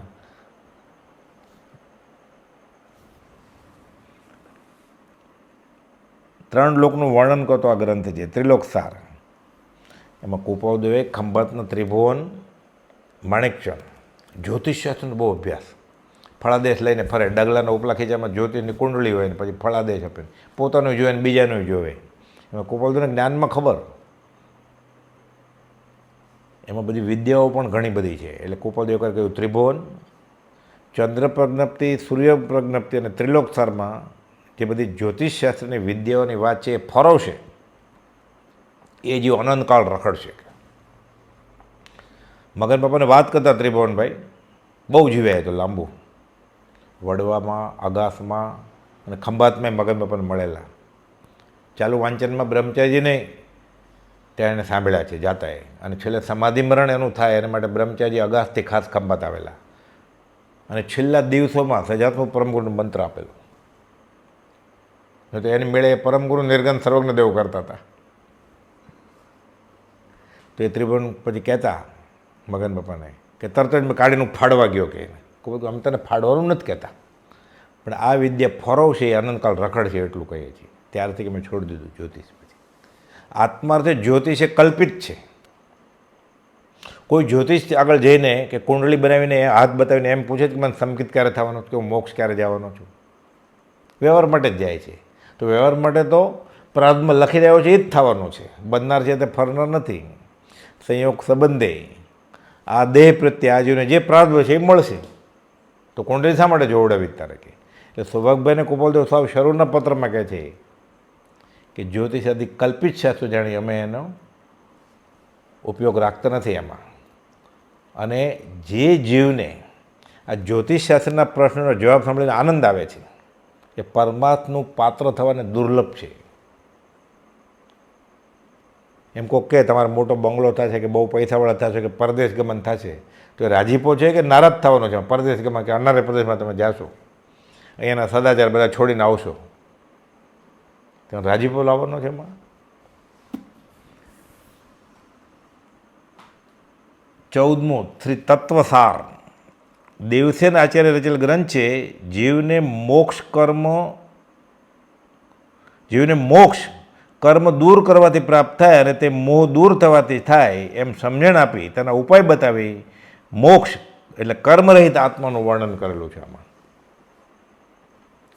એટલે કુપાલદેવનો અભ્યાસ કેટલો હશે પાછો? 2 ચોપડી ભણેલા, 2 ચોપડી ઘરેથી. આ બધા ગ્રંથ ક્યારે વાંચે છે? ત્યારે તો હસ્તાક્ષરવાળા ગ્રંથ હતા, બધું લઈને જ આવ્યા હોય. બધું સંસ્કૃતમાં વાંચે, પ્રાકૃતમાં વાંચે, અર્ધમાગધીમાં વાંચે, કેટલું લઈને આવે છે. ગુજરાતીમાં ન સમજાય એવા ગ્રંથ છે બધા, તો ગમે તે ભાષામાં તો સમજાય જ કેવી રીતે? અને કુપાલદેવ વવાણની બહાર તો ભણવા ગયા નથી ક્યારે આ ભાવે. એટલે પુનર્જન્મ છે એ એમને મેં કુપાલદેવનું જીવન તપાસે તોય સાબિત થાય એને બુદ્ધિથી કે હોવો જ જોઈએ પુનર્જન્મ. 15મો પ્રવચન સાર. આ એક કુનકુન આચાર્ય મહારાજે પ્રવચન સાર ઉદ્ધાર શ્વેતાંબરી ગ્રંથ છે, અને પ્રવચન સાર એ દિગંબરી ગ્રંથ છે. શ્રી કુનકુન આચાર્ય કુલ રત્ના પરમાગમ કહે છે 5માનું આ એક પ્રવચન સાર. એટલે દિગંબર અમને પંચ પરમાગમ કહેવાય, એમ 5 પરમાગમ એમ. શ્વેતાંબર લોકો કહે છે આગમ, આ પરમાગમ એમ પરમાગમ. એમાંથી એક પ્રવચન સાર. પછી બીજું સમયસાર 16મું, એ કુનકુન આચાર્યમાં લખ્યું છે. અને સિદ્ધાંતનો બોધ છે, કુપાલદેવ વખાણ્યું છે એમ. આ બીજું પરમાગમ એમ. પછી ત્રીજું એટલે 17મું શ્રી પંચાસ્તિકાય, 5 અસ્તિકાય એમ. જીવાસ્તિકાય, ધર્માસ્તિકાય, પૂદગલાસ્તિકાય, આકાશેસ્તિકાય. કાળ એક દ્રવ્ય છે, ઔપચારિક દ્રવ્ય છે આમ કહેવા જાય તો. એટલે કહેવા પૂરતું, પરાવર્તના બદલ્યા કરે. એટલે આજે જે કાળ ગયો એ ફરીવાર આવવાનું નથી. તો ધર્માસ્તિકાય, અધર્માસ્તિકાય જીવ એટલે આત્મા, અને આકાશ બધું છે. કાળ ગયો પછી ફરીવાર આવે નહીં, અપુનરાવૃત્તિ. પછી જે નવો સમય પાછો સવાર થશે કે અત્યારે 7 વાગે તો કાલે 7 વાગશે, બીજો 7 છે, ગઈકાલવાળા નહીં. એટલે ઔપચારિક કહેવા પૂરતું દ્રવ્ય ગણું છે. એટલે 5 અસ્તિકાય, પંચ અસ્તિકાય એમ. કુન આચાર્ય કૃતિ દ્રવ્યાનુયોગની ઉત્કૃષ્ટ રચના છે. પરમાગમ કહે છે તે 5માનું આ એક છે. પરમ કુવલદેવે વચનામૃત 766માં તેનો ગુજરાતી અનુવાદ કર્યો છે પંચાસ્તિકાયનો. કે પાત્ર જીવ માટે હું આ અનુવાદ કરું છું એમ રાખે. આમાં 766મું પત્ર છે. 18મું શ્રી અષ્ટપ્રાભૂત. પ્રાભૂત એટલે બોધ હોય બધો, અને અષ્ટ એટલે 8. એટલે આ કુનકુનાચાર્યમાં છે. આને પરમાગમ કહેવાય પાછું. કુનકુનાચાર્ય કૃત આ 5માનું એક પરમાગમ, તેના 8 મથાળા હેઠળ વિશાળ બોધ છે બધા. પહેલું દર્શન પ્રાભૂત એટલે સમ્યક દર્શન એમ. દર્શન એટલે શ્રદ્ધા, સંકેત. દર્શન એટલે કયો સંપ્રદાય, અને દર્શન એટલે જોવું. જૈન દર્શનમાં એટલે સંપ્રદાય બૌદ્ધ દર્શન, જૈન દર્શન, યોગ દર્શન એમ. અહીંયા દર્શન એટલે સંકેત એમ. દર્શન પ્રાભૂત. પછી બીજું સૂત્ર પ્રાભૂત એટલે નામ પ્રમાણે બધું એમાં લખાણ છે. ત્રીજું ચારિત્ર પ્રાભૂત એટલે આચરણની વાત છે. ચોથું બોધ પ્રાભૂત, આત્મબોધ. પાંચમું ભાવ પ્રાભૂત એટલે કર્મબંધ અને કર્મથી છૂટવાનું બધું ભાવ ઉપર આધારિત છે. છઠ્ઠું મોક્ષ પ્રાભૂત, મોક્ષ કેવી રીતે થાય. સાતમું લિંગ પાહુડ. પાહુડ એટલે પ્રાભૂત એમ. અષ્ટ પાહુડ કે અષ્ટ પ્રાભૂત. લિંગ દિગંબર એક જ લિંગ માને છે કે યથા જાત, જન્મ એવો નગ્ન એમ. બે જ વસ્તુ છે, સંસાર અને મુનિ. આ બાજુ સંસારી, આ બાજુ મુનિ. બસ એક કપડાવાળા, બે કપડાવાળા બધા છે, એલક શુલ્લક ચેલક, પણ એ બધું છેલ્લે અચેલક થાય વસ્ત્ર વગરના મુનિ, ત્યારે કામનું એમ. બાકી બધા સંસારી જ ગણાય એમ. એટલે લિંગ પાહુડ. પણ કુપોલદેવે પાછું લખ્યું લિંગ અને ભેદો જે વ્રતના રે દ્રવ્ય દેશ કાળાદિ ભેદ, પણ જ્ઞાન આદિની શુદ્ધતા ત્રણેય કાળ અભેદ. પછી શીલ પાહુડ એટલે આચરણ. આ 8મું. આ અષ્ટ પાહુડ, આ પંચ પરમાગમ એમ. એટલે સમયસાર, નિયમસાર, પ્રવચનસાર, પંચાસ્તિકાય અને અષ્ટપાહુડ. આ 5 પરમાગમ. 19મું શ્રી પરમાત્મા પ્રકાશ. આચાર્ય યોગીન્દ્ર દેવ રચિત 2 પ્રકરણનો ગ્રંથ છે ખાલી. નાનો છે. પહેલા પ્રકરણમાં ત્રિવિધ આત્મ અધિકારમાં 3 આત્મા, બહિરાત્મા, અંતરાત્મા અને પરમાત્મા. આનંદજી મહારાજના સ્તવનમાં છે. બહિરાત્મ તજી અંતરાત્મા રૂપ થઈ પરમાત્માનું ધ્યાન કરતો પરમાત્મા થાય. એ જ વાત છે. 3 આત્મા, બહિરાત્મા, અંતરાત્માને શુદ્ધાત્માની સમજણ આપી. બીજા પ્રકરણમાં મોક્ષના અધિકારમાં મોક્ષનો ઉપાય બતાવ્યો. અને 20મું શ્રી રયણ સાર. આ એક કુનકુનાચાર્ય કૃત ગૃહસ્થ અને સાધુના આચાર દર્શાવતો ગ્રંથ છે, રયણ સાર. પછી કોપાલ પાછું લખે છે, એમ નથી લખ્યું કે આ વિષ જ, એમ લખે છે શ્રી સત્શ્રુત. આ વિષ આદિ અનેક છે એટલે બીજા ઘણા છે એમ. બીજા શ્વેતાંબરના છે, જૈનેતરના છે. કુપોલ તો વિચાર સાગર, યોગ વાસિષ્ઠ, સુંદરદાસ, અખા, કબીર, નરસિંહ મહેતા, પ્રીતમની વાણી, ઘણી બધી વાત કરી છે. ઇન્દ્રિય નિગ્રહપૂર્વકના અભ્યાસપૂર્વક એટલે 5 ઇન્દ્રિય કાબૂમાં હોય, વિષય કાબૂમાં આવે, પછી મન કાબૂમાં આવે, મન કાબૂમાં આવે પછી કશાય કાબૂમાં આવે. ઇન્દ્રિય નિગ્રહના અભ્યાસપૂર્વક એ સત્પુરુષ સેવવા યોગ્ય છે. એટલે એમને વાંચવા માંડે, ડાપણ ડોળવા માટે તો આત્માર્થે લેખે લાગે નહીં. એ ફળ અલૌકિક છે અને અમૃત છે. એટલે આ બધા શાસ્ત્રોનું ઇન્દ્રિય નિગ્રહપૂર્વક જ્ઞાનીની આજ્ઞા પ્રમાણે અવલોકન કરે તો અલૌકિક ફળ અમૃત છે. પણ કુપોલદેવ સાવ ટૂંકમાં 693માં કરી દીધું. તો આપણે શું કરવું? ભક્તિ કરવી કે આ દ્રવ્યાનુયોગનું આ બધું વાંચવું કે ક્રિયા કરવી? 693માં પત્રમાં ટૂંકામાં કુપોલદેવ સમજાવ્યું છે કે કયો સહેલો માર્ગ છે મોક્ષ માટે આ કાળમાં.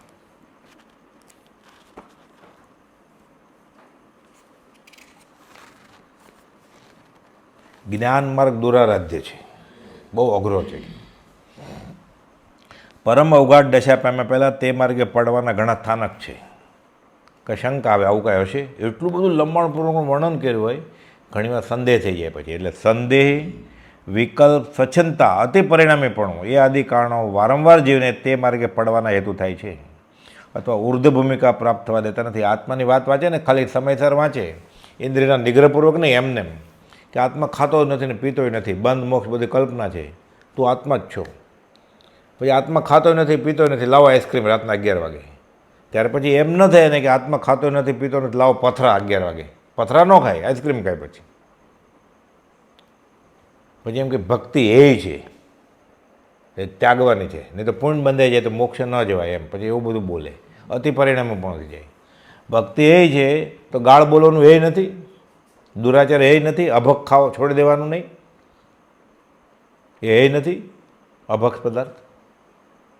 એટલે પછી એ જ્ઞેયનો ઉપાધિનો વિવેક એ ભૂલી જાય જો, નિશ્ચયવાદી થઈ જાય. ક્રિયા માર્ગે બહુ ક્રિયા કરતો હોય તો અસદ અભિમાન આવે એને. તમે કંઈ કરો છો, હું તો 14 ઉપવાસ છે મારે, તો તમે શું કર્યું છે?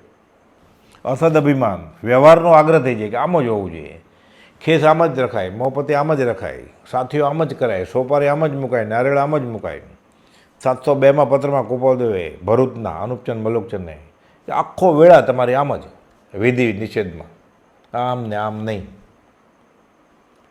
કે થોડોક સમય આપ બરાબર છે, અમુક નિયમ હોવા જોઈએ, એ આખી વેળા એમાં જ કે. પણ જ્યારે સમાધિમરણ કરવું હતું ને ત્યારે કુપોલદેવને પત્ર લખ્યો કે મારે સમાધિમરણ કરવું છે, સંથારો લેવો છે, સાધુ સાધુને શું પૂછે, એ તો બધાને હું જ ભણાવું છું વિધિ નિષેધ. કે કોને પૂછ્યું? કોઈ જ્ઞાની છે. પછી કુપોલદેવ બરાબર કે આમાં તમારા ઘરે આવેલા રહેલા, પણ તમે બહુ વેગમાં હતા ત્યારે સાંભળો એમ નહોતા, હવે પૂછો છો એટલે કહીએ છીએ કે જેમાં તમે ખાલી આખા દિવસની જાગૃતિ કાળનો થોડોક સમય જ વાપરો તો ચાલે. આટલો બધો આગ્રહ ક્રિયાનો કે એટલે મોંપતિની સાઈઝ એટલી હોય, કટાસાની સાઈઝ એટલી હોય, ઠીક છે, પછી એમાં ને એમાં હોય. પછી ઘણા સત્સંગે છોડી દે. કુપોલદેવ લખ્યું છે, સત્સંગ મળતો હોય, સત્સમાગમ મળતો હોય તો યમ નિયમ આદિકનો આગ્રહ ગૌણ કરવો પડે. 491માં પત્રમાં એ કહે છે ક્રિયા માર્ગે અથદ અભિમાન આવે ને તો વ્યવહારનો આગ્રહ થઈ જાય. સિદ્ધિ મોહ, પૂજા સત્કાર આદિ યોગ. તમારા વખાણ તો થશે કે આ 14મી આંબેલની હોળી ચાલે છે એમ. પછી કે મને આંબેલનું બહુ ફાવી ગયું છે. હવે ખાવાનું ન ફાવે એટલે આંબેલ આપી કે સ્વાદ ઘટે, અને આંબેલનું ફાવી ગયું. પછી બ્રહ્મચારી કહે છે આંબેલ શાળામાં જવામાં 1 કલાક, પાછા આવવામાં કલાક, ત્યાં 1 કલાક. એ ઘરે કે 2-3 દ્રવ્યની આંબેલ કરી હોય તો વધારે ફળ થાત કે નહીં, અને જાપ કરત તો પોતાને સમજાય છે, પણ પછી કોઈને ખબર ન પડે હું આંબેલ કરું છું. પછી ટોળું મળે તો કેવા થાય ને, તો કોને કહે પછી કે મારે કેટલામી આંબેલ છે એમ, ને કેટલામી હોળી છે એમ. એટલે કહે છે કે પૂજા સત્કારાદિનો યોગ અને દૈહિક ક્રિયામાં આત્મનિષ્ઠા આદિ દોષોનો સંભવ રહ્યો છે. કોઈક મહાત્માને બાત કરતા ઘણા વિચારવાન જીવોએ ભક્તિ માર્ગનો તે જ કારણોથી આશ્રય કર્યો છે. કોઈક એવા હોય વિરલા, એ ક્રિયા કરે અથવા નિશ્ચયની વાત વાંચે તો બરાબર છે, બાકી સર્વસામાન્ય બહુજન હિતાર્થ ભક્તિ જ છે. અને આજ્ઞા આશ્રિતપણું અથવા પરમ પુરુષ સદગુરુને વિશે સર્વપણ સ્વાધીનપણું શીર્ષાવન દેઠું છે કે મને આજ્ઞા મળી એટલે આપણને આજ્ઞા ભક્તિ મળી ગઈ છે, આ તો કરવું જ જોઈએ. બ્રહ્મચારી લોકો ન કરે 3 પાઠ અને 3 માળા તો એમ સુવાનો અધિકાર નથી. કે બાંધો હોય ન કરે તો બીજે દિવસે કરી લેવું કે. તથાપિ તેવો યોગ પ્રાપ્ત થવો જોઈએ. ગમે ને વળગે આમાં એવું, નહીં તો ચિંતામણી જેવો જેનો એક સમય છે એવો મનુષ્યદેવ ઉલટો પરિભ્રમણ વૃદ્ધિનો હેતુ થઈ જાય. એટલે પાછું આ જ્ઞાન માર્ગ, ક્રિયા માર્ગ અને ભક્તિ માર્ગમાં ભક્તિ પછી કોની તો આપણે એ ગોતવાની જરૂર નથી, પ્રભુશ્રીએ ગોતીને આપી દીધું છે કે કુપોલદેવ આપી છે એ ભક્તિ. એટલે હવે માર્ગ સાવ સહેલો કરી નાખ્યો. કુપોલદેવ વાત તો ઘણી બધી કરી, એમાં પાત્ર જીવ માટે આ ધોરી માર્ગ છે. કુપોલદેવ કહ્યું છે આ ધુરંધર માર્ગ છે મોક્ષનો આ કાળમાં. તો 201માં તો લખે છે કુપોલદેવ ઘણા પ્રકારે મનન કરતા, વિચાર કરતા અમને એમ લાગે છે કે આ ભક્તિ આ કાળમાં શ્રેષ્ઠ છે. મોક્ષનો પહેલો અને છેલ્લો માર્ગ આ છે. સમય પૂરો થાય છે. હવે સહજાત્મ સ્વરૂપ પરમ ગુરુ.